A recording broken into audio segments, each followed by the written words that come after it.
And so we reach 1977. Aged 4, a young me managed to see a film that would spark that love of film for me, which led on to where we are today. This is the year that Star Wars was released. It was a film that, well, we'll talk about it a bit more in a short while. Let's start, as always, taking a quick look over the top 10 box office in the US for 1977 to see what kind of films were sparking love of film with the general audiences of the time. So we have Star Wars, we have Smokey and the Bandit, Close Encounters, Saturday Night Fever, bringing disco to the big screen, The Goodbye Girl, A Bridge Too Far, The Deep, Spy Who Loved Me, Oh God, and Annie Hall. Quite a mix, some comedies in there, some sci-fi, some action, some great stunt work. A few of them I'll talk about throughout this, but let's just go to that film at the top of that list, the film that broke the box office records that year and made a mark on the US box office in the midsummer. In the UK, we didn't get this film until the back end of the year, just after Christmas, between Christmas and New Year. It was released on the West End of cinemas in London only. Everywhere else in the country, you had to wait until early into the following year before you got a chance to see this film that the hype had been around since it got released in the US. There was merchandise, there were collectible sticker albums, there were bubblegum cards, there was comic books, there was everything to make a young child latch onto this before the film came out, which meant that this was a must-see film. And thankfully, thanks to having a mother who loved to take us to the cinema, this was a film that we must see. We were down there, staying with relatives in London, just outside London, at the time it came out, and had a chance to see it while we were down there. And this, for the 4-year-old me, was the moment. It's my earliest vivid childhood memory, sitting and watching those scenes play out on the screen in front of me. The Death Star run, Darth Vader in his black mask and his cloak. I couldn't quite comprehend what was going on throughout the film, but the images and the sounds had grabbed me. Robots, spaceships, lightsabers, the battle between good and evil. This was great for my young developing mind. And this was the moment that as a child I realised the importance of film, not only as entertainment, but as art and as escapism and as a way to tell great stories. My love for the big screen all started from this one film. And whilst I probably saw other films before it, I was not aware of them like I was with this. And if it hadn't been for the impact that this film had on me, would Film File have ever existed today? Who knows? Who knows what path I might have gone down? It might have been a football match that caught me attention and I'd be a football fan. Ooh. Thankfully, comic books, geeky, superheroes, sci-fi, action, adventure, nonsense. That's my life and I am so happy to have it. So a big thank you to my mum for taking me to see Star Wars at age 4 and sparking this full love of cinema that the film gave.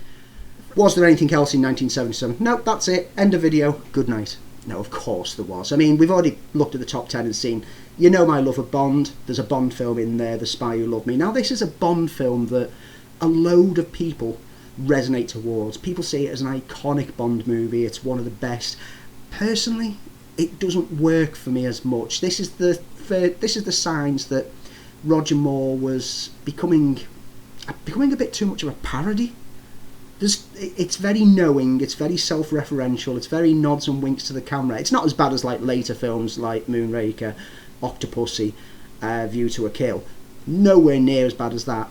But whilst it's got some memorable moments and, you know, one of the most memorable opening pre-credits sequences, not high up on my list of Bond films. Worth seeing, not excited. But the 70s in general had been relatively quiet time for Disney with their animation department. I mean, they released the Aristocats in 1970 and Robin Hood in 1973.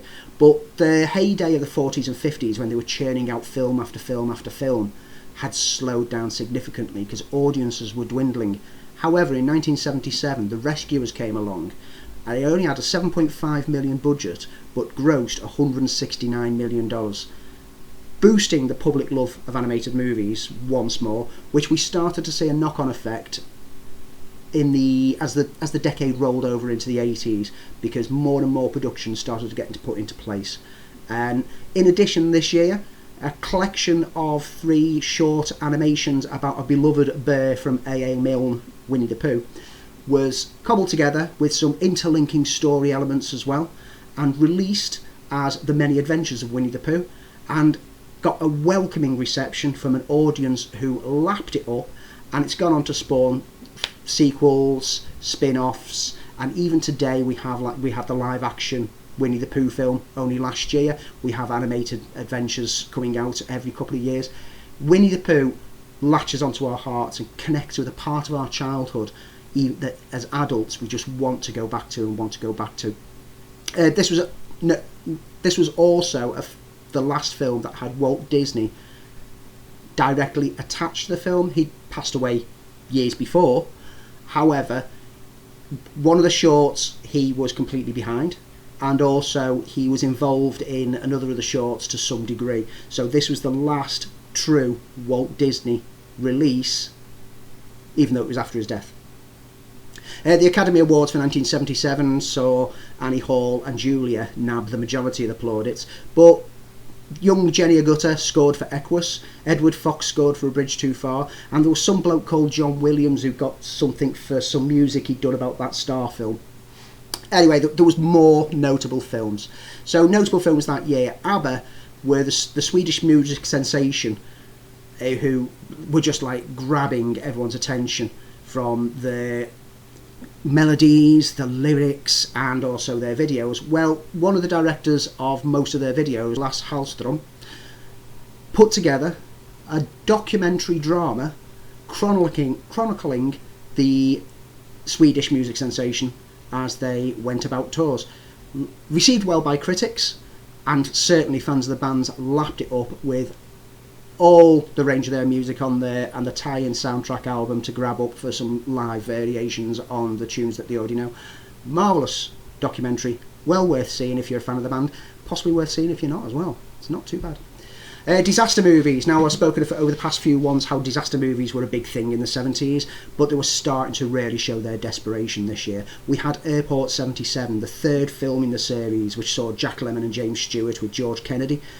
Plane is hijacked and crashes in the Bermuda Triangle, because they now have to add that extra element of, ooh, anything can happen in the Bermuda Triangle. It wasn't received well. It was still a box office success, but the signs of the franchise cracking more than the wings on the planes that are crashing were starting to show. But if you think that's bad, another studio decided, well, planes have been done. Poseidon Adventures done boats. Last year there was people doing trains. We've had earthquakes. We've had buildings on fire. What's not been done?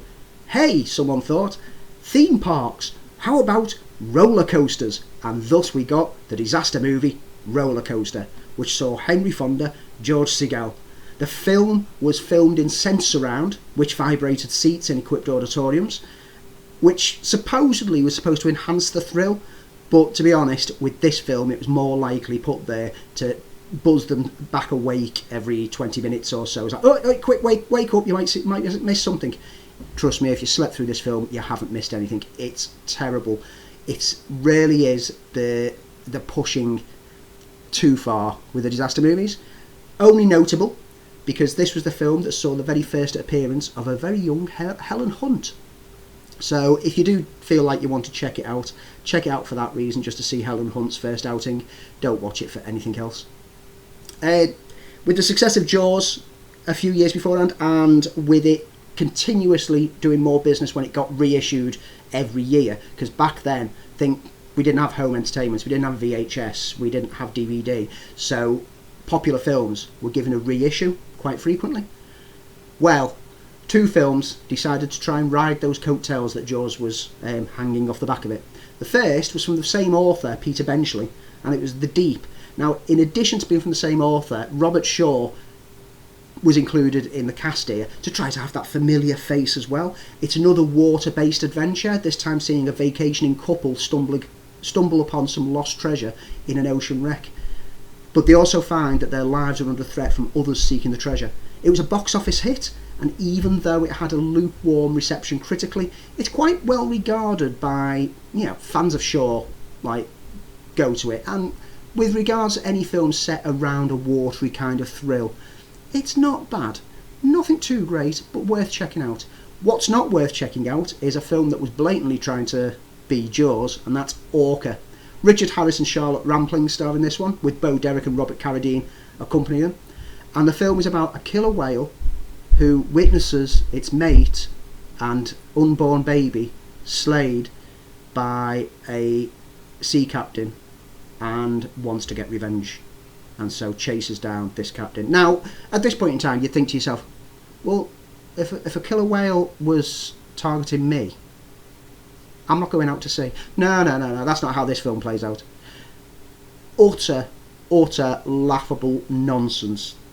No way worth seeing for any reason at all. It's garbage. Even when I saw this at a young age, I recall watching it and at the end of it just thinking, what was that? Nah, not a great film.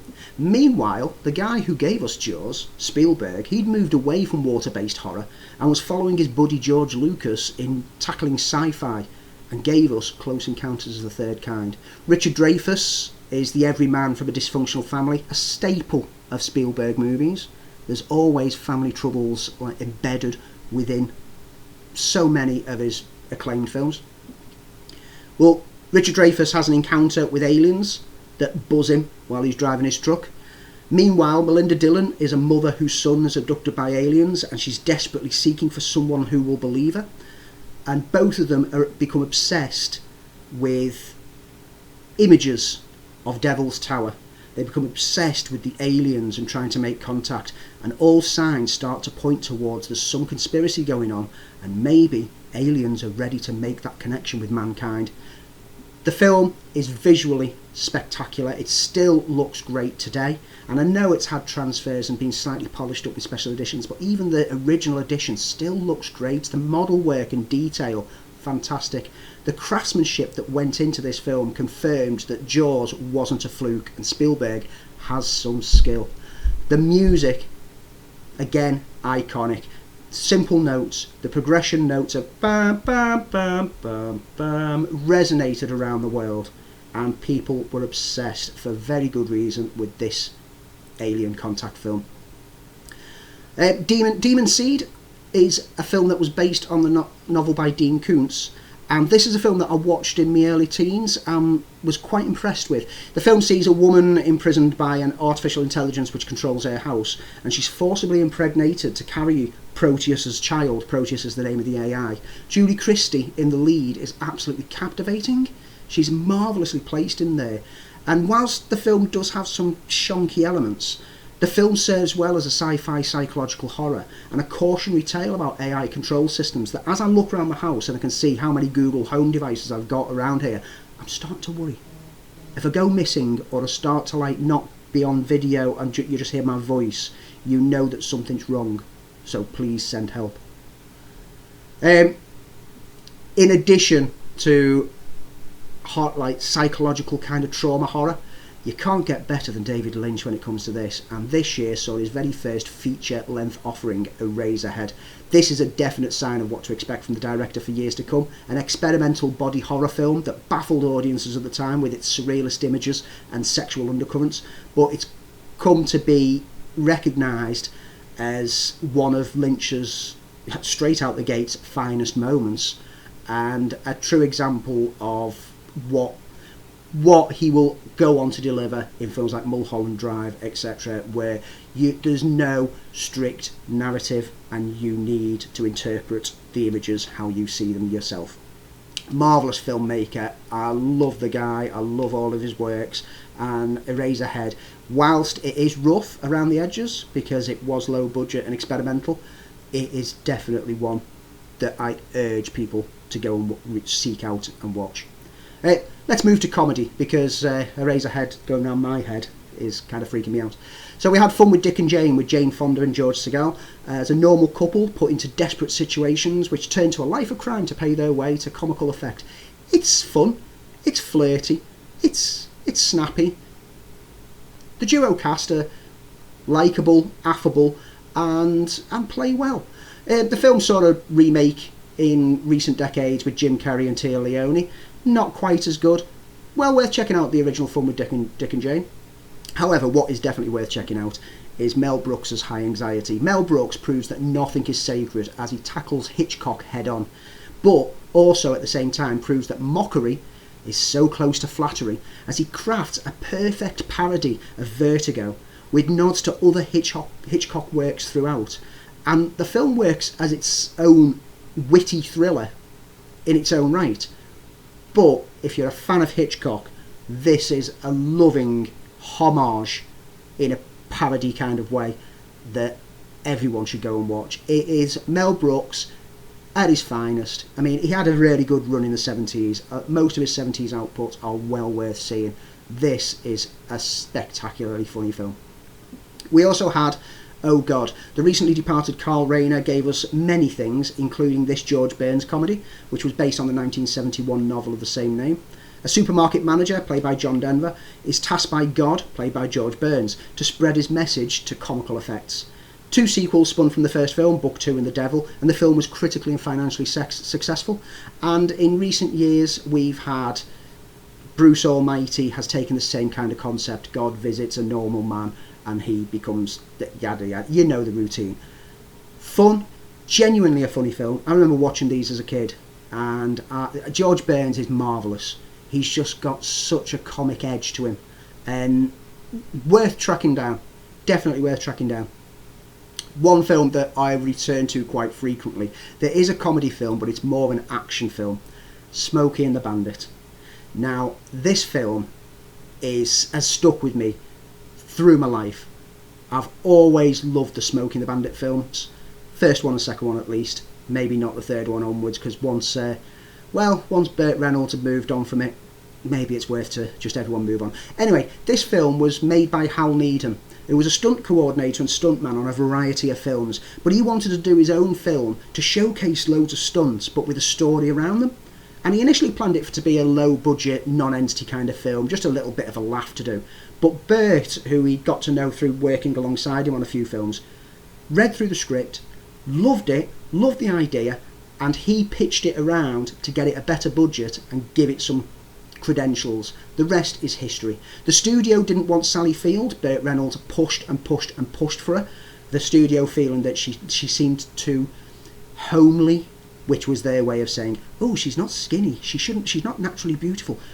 But she was definitely the right choice. The chemistry between her and Reynolds was amazing, and I'm sorry, anyone who thinks that she's not absolutely beautifully perfect in that film is just not watching the same film as me. She was responsible for many teenage boys falling deeply in love with her character. You had the combination of Burt Reynolds' charm in there, you had Sally Field as an amazingly funny runaway bride character, Carrie, and then you had that car, the 1977 Pontiac Trans Am, which has gone down as possibly one of the most beautifully desired cars in history. That triple combination of those three, throw in all the supporting cast and the general film and the action, great, but those three made it the icon that it is. It's a film that I can go back to and still love over and over again.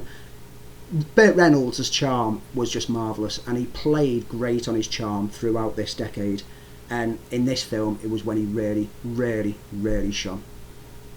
Kids had a good year with they had a good and bad year. We had another Herbie film, Herbie Goes to Monte Carlo, the third film in the Love Bug series. This time he's hitting the Monte Carlo race and providing family fun for everyone to enjoy equally. We had the Rankin Bass animated TV musical adaptation of The Hobbit, a joyous adventure tale, albeit rushed and a bit rough around the edges, but with our recent forays into Tolkien being more lavish, it serves now as a quaint reminder of what we had to be happy with back then, which, being happy with what you had back then when you compared it to things of today, can't be equated more than with the Spider-Man movie that came out in this year, released on TV in the US, released to the cinemas in the UK. This saw Nicholas Hammond as Peter Parker Spider-Man. The effects are ropey, and when I say ropey, I mean when he threw his webs, it was a rope that tied around things.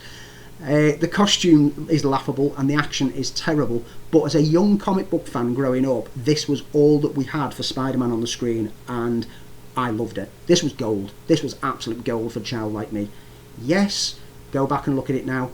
Doesn't quite work, but in the absence of other comic book movies, except for obviously one that I'm going to talk about next time, this was absolute joy. Whenever it popped up on TV through my life, I had to watch it. And Gulliver's Travels is an interesting one, because in no way is this a good film, and a recent year's rewatch of it showed exactly how bad it is. It was a British-Belgian production, and it was critically slammed at the time and did nothing. But as a kid growing up, when this popped up on TV, I had to watch it. It was an utter joy. Richard Harris played Gulliver, and any kid who wasn't wowed at that time by the now ropey moments when the Lilliputians tie him down seriously has no imagination. It was right for the time. It was right for my time. It's not growing up with me well. And when you end up saying that even the Jack Black version of Gulliver's Travels is better for me, that's how bad the film is. But let's move on. We have, for fantasy fans, and as most people should know, I love me fantasy, Jabberwocky. Terry Gilliam stepped away from Python, although he took Michael Palin along with him, in this fantasy comedy which saw a Cooper's apprentice forced to slay a dragon after the death of his father. It had all the hallmark Python aspects and stylings in there, because Gilliam was quite influential in the style and feel of Python. But this was sprinkled with the emerging Gilliam approach to making films, and this is a style that he would adapt going forwards. It's dirty, it's dingy, it's rough-edged, and it's hilariously brilliant. Jabberwocky, I didn't catch this until I was in my mid to late teens, and it popped up, I think it must have been on BBC Two. They dropped it on there, and I watched it, and I loved it, fell in love with it there and then. And then we had the Sinbad and the Eye of the Tiger, the third and final outing for the character. Once more, Ray Harryhausen was providing the stop motions work, which wasn't as good as his previous work, but, you know, it was still pretty much the only thing that people were going to see these films for. Because memories of the actual story of this film are very vague, but the creatures such as the Minotaur, the ghouls and the giant wasp, they have the lasting impression. When you rewatch this film now, you realise that they have no reason to really be in the film. They're kind of forcibly put in. So it feels as though the film was designed for Ray Harryhausen to show off some stop motion and just cobble some script together around it. The drama and the story isn't important. The effects are. In addition, this year, we had Pumping Iron. Now, this is a docudrama about professional bodybuilding, and it wasn't the first film that featured a certain Arnold Schwarzenegger, but this was the one that put him on the map, because he'd been in Hercules in New York years earlier, but his voice was dubbed over and it wasn't very well received and very well recognised. But in this one, it was quite critically well received, and it showcased him as a personality. It wasn't a false character, it was Arnie. And as anyone who's followed Arnie's career through his life and read interviews and seen interviews and heard him talking and everything, he has a personality. He's got intelligence and he's got personality to him. It follows him as he's entering the bodybuilding championships, showcased him off, and this was the film that put him on the map for Hollywood outings. And as we got into the 80s, he would start to see more and more roles and become quite prominent, as we'll eventually get to. So that's a roundup of the films that stood out for me, the films that I watched throughout my life that had some resonance with me for one reason or another. There's quite a few films that I've missed, and there's a few films that I've missed because I've not actually seen them, and some of them are quite shameful. I've not seen The Hills Have Eyes, so I'm not going to comment on The Hills Have Eyes, and I'm sure that I'll have people telling me that I need to watch The Hills Have Eyes. It just slipped past me for some reason, and I've never been to seek it out. I've never seen The Duelists, which is the Ridley Scott film that I feel that I should have seen. Saturday Night Fever, nope, haven't seen it, which has shocked quite a few people and said it. Now, these films are on my watch list of things to get round to, but I've still not got round to them. I've not seen Sorcerer, the William Friedkin film, which, yeah, I wasn't even really aware of this film until about 7 years ago when I heard it referenced on, it was on a radio show or something, and it was spoken about as like, oh yeah, very, like, it's a significant film, and I was like, oh, okay, I might need to seek this film out. Never got round to it. And one that I should have really watched by now, because it's been on Amazon for a while, and so was the remake, is Suspiria. And I have got it in my watch list. I have saved it into my watch list, and I will get round to watching it. But there's so many films that I've not watched that getting round to watching them all is proven to be a nightmare. If you feel that I need to desperately watch any of these, let me know in the comments below. If there's any other films that I've missed from 1977 that you feel that I should be watching, pop them in the comments below. In the meantime, that's it for 1977. Next time, we'll be Believing a Man Can Fly, as far as I can think of. And that's pretty much going to be the only film that I'm going to talk about next time. No, I will talk about other films. Thank you very much for watching. I know this has been slightly longer than normal. Have yourselves a great week. Pop any comments and suggestions down below. See you next time. Stay safe, and may the force be with you.